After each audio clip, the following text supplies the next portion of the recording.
దగ్గరికి వెళ్ళారు. అది మర్చిపోయి మళ్ళీ తెలుగుదేశం పార్టీ హయాంలో జరిగిన దాని మీద కూడా వైఎస్ఆర్ రైట్. మళ్ళీ మాట్లాడుతున్నారు శేఖర్ రెడ్డి గారు, మాట్లాడదాం. మళ్ళీ మాట్లాడుతూ మనతోటి దాసరి కిరణ్ గారు ఉన్నారు, జనసేన పార్టీ రాష్ట్ర అధికార ప్రతినిధి. నమస్తే అండి కిరణ్ గారు. నమస్తే బ్రహ్మనాయుడు గారు.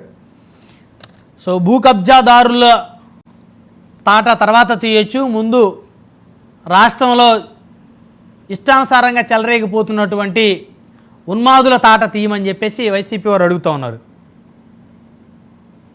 అందరికీ నమస్కారం అండి. సార్, మేము కూడా అదే చెప్తా ఉన్నాం బ్రహ్మనాయుడు గారు. ఉన్మాదులు ఇంకా తిరుగుతూ ఉన్నారు రోడ్ల మీద. 5 సంవత్సరాలు స్వైర విహారం చేసి, చేసి అరాచకాలు చేసి 16,000 మంది మహిళల మీద 8 నెలల కాలంలో జరిగిందని సాక్షాత్ మీ హోంమంత్రి ఒప్పుకుంటే, ఒక నిమిషం సార్ మాట్లాడి వన్ బై వన్ మాట్లాడండి శేఖర్ రెడ్డి గారు. డిస్టర్బ్ చేయమాకు. ఇంకా వైసీపీ మీ చేతగా శేఖర్ రెడ్డి గారు వైసీపీ ఎందుకు మాట్లాడి నేను వన్ బై వన్ మాట్లాడు కదా, అధికారం మీదే కదబ్బా. అసహనం వద్దండి, అసహనం వద్దు. మీకు మంచి రోజులు వస్తాయి ఖచ్చితంగా. చెప్తా ఉన్నా లేదు అధికారం వచ్చే సంవత్సరం అవుతుంది, ఇంకా వైసీపీ శేఖర్ రెడ్డి గారు అధికారం వచ్చే సంవత్సరం ఆగండి.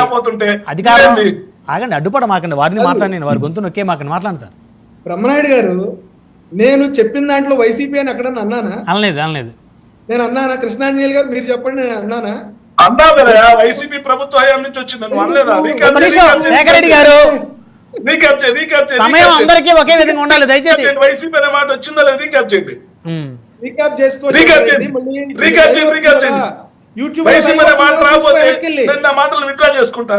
యూట్యూబ్ లో లైవ్ వస్తుంది కదా, చూసుకో. వెనక్కి అయిపోయింది, ఒక లింక్ ఇస్తాంలేండి, చూద్దాంలే. కంగారు పడమాకండి సార్. మీరు కంటిన్యూ చేయండి సార్. దయచేసి రన్నింగ్ కామెంట్ ఆగు. ఫ్రస్ట్రేషన్ తర్వాత ఆగు. ఒకసారి మ్యూట్ లో పెట్టుకో. ఆగు. నువ్వు మాట్లాడినప్పుడు నేను విన్నాను కదా, నేను విన్నాను కదా శేఖర్ రెడ్డి. ఏమండి పాయింట్ కి రండి కిరణ్ గారు. ఆయన విషయం వదిలేసేయండి, వారు మాట్లాడుతూనే ఉంటారు, వదిలేసి మధ్యలో వెనకాల చెవులో గోరేగలాగా పోనీయండి. పాపం వారు ఇప్పుడు ఓటమి చెంది ఉన్నారు, అసహనంతో ఉన్నారు. పోనీయండి, మీరు కంటిన్యూ చేయండి. అదే నేనేమంటా ఉన్నానంటే, శేఖర్ రెడ్డి గారు మాట్లాడిందే నేను చెప్తా ఉన్నా. స్వైర విహారం చేసి, భూ కబ్జాలు చేసి, దోపిడీలు చేసి, ప్రజల ఆస్తులు కొల్లగొట్టి, రౌడీయిజం చేసి, అత్యాచారాలు చేసి